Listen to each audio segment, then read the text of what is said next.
So it wasn't like a one-to-one correspondence, but generally, I can only speak in general terms, we were able to research him in the investigative manner that we did because generally what he told us was in keeping with what others had told us. Prison guards, prison administrations, ex-cons, workers in the nonprofit and public sector. And I think the thing that made the film so powerful is that we didn't start out to vilify Mark. So the conversations at first were about his wanting to build families and protect some of the weaker, more innocent prisoners.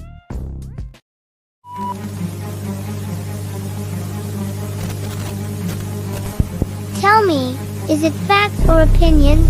You be the judge. You'll have to decide. You'll have to decide. You'll have to decide. Yo, welcome to another Facts or Opinions. Everybody's got a fact and everybody's got an opinion. Man, here it is, another one, man, with the whole Mark Moore saga that continues, man, as Jonathan Schwartz breaks down this whole situation with Mark. I found it kind of interesting. One, he did not bash Mark at all. He did not say nothing. He said he felt like Mark was a very good person. He had great intentions, but it's the other side that we're concerned about on this video. Now, the way Mark said it on the video, it was a very nonchalant. It was a very boisterous thing. And it would come off as, hey, somehow he could be, exaggerated. But if he really was that person, and this man is telling us that not only that there was other parts in the video that was so much worse that he had to remove it. He said there was no way he could have put that out there. Now, he did say that a lot of remember, we asked the question about, well, didn't they have to review it? Well, he also talked about he didn't show them that. He ended up building rapport with them in the ward where they didn't go over and review it.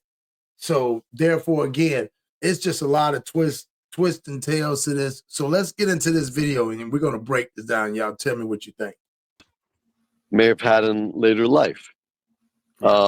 That his father, that his certain women that were dating him. So he was courageous to speak out on a lifestyle and a topic that results in the victims' trauma,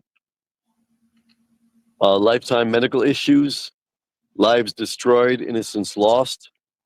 So he was part of a system that tortures and exploits its victims. He himself suffered his own trauma, and he was one of the courageous few across the country that spoke out on this horrendous form of torture. So Mark is a basically great person who's articulate and intelligent.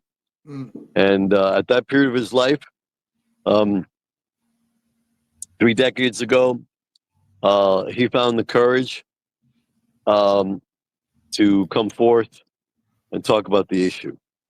I genuinely regret that he has remorse and regrets now at this point in his life, and I sympathize with his struggles. But like a whistleblower in a chemical plant,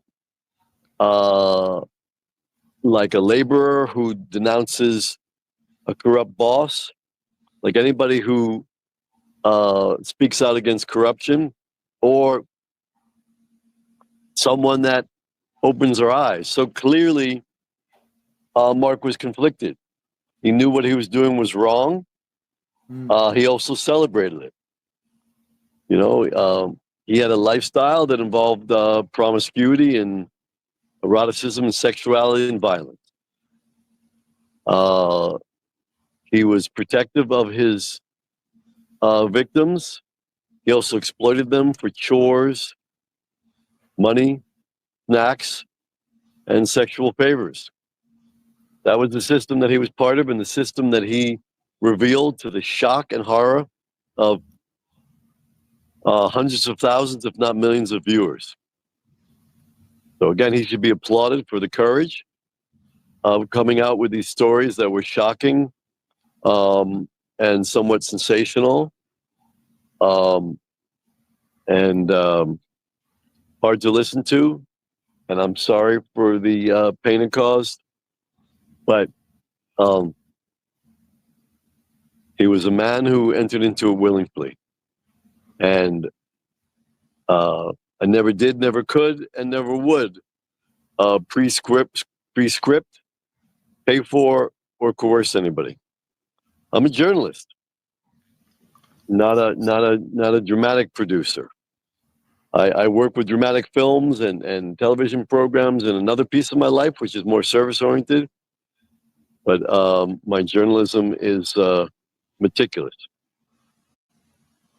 I know you said he wasn't paid. Was he offered any incentive at all?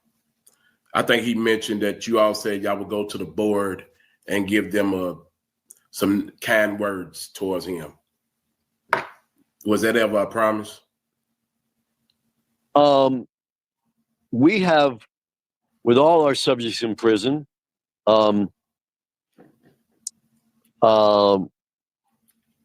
when asked for a reference by any prisoner who we interviewed that went before the parole board, we would have been willing to share our accurate assessment of their progress. It never came up. In Mark's case, had he asked for a certain intervention, if we were available, we would have given him a recommendation.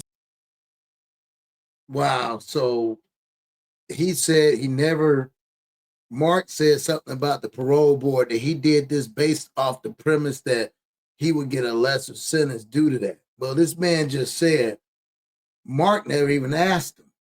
So if Mark never asked him, then Mark said he wrote the letter. The man said he never wrote a letter to the parole board. Said he would have done it if Mark asked him, but he didn't do it for that. He did it for the perks to be able to get out of, clean up or whatever it was due to something that was going on in the cell, where it gave him the opportunity to come over there. And he also said, maybe 3 out of 3 sessions that, they were accommodated with, what they call free world food. So I don't know, man. I don't know, Mark, this Jonathan Schwartz guy, man. This is crazy, man. Like, seriously crazy that you said that they wrote you they were supposed to show, wait a minute, you said they were supposed to show up to the court hearing or parole hearing. They didn't show up to the parole hearing. You said you later found out that they wrote a letter.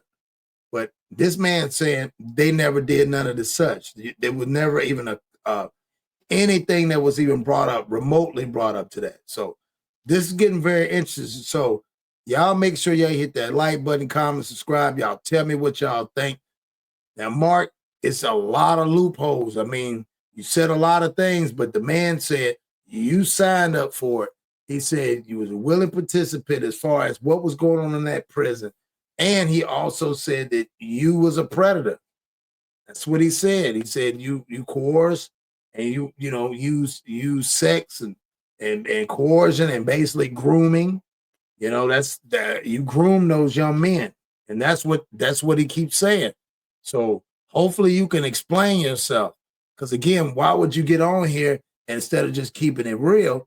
Why would you get on here saying that you tried to find the man? You tried, and they didn't even ask him that question. Did you really try to find him? Did you reach out to this man? So it's just a lot of things that I'm just curious about, man.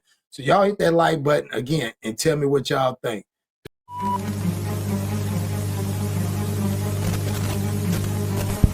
Tell me, is it facts or opinions? You be the judge. You'll have to decide. You'll have to decide. You'll have to decide.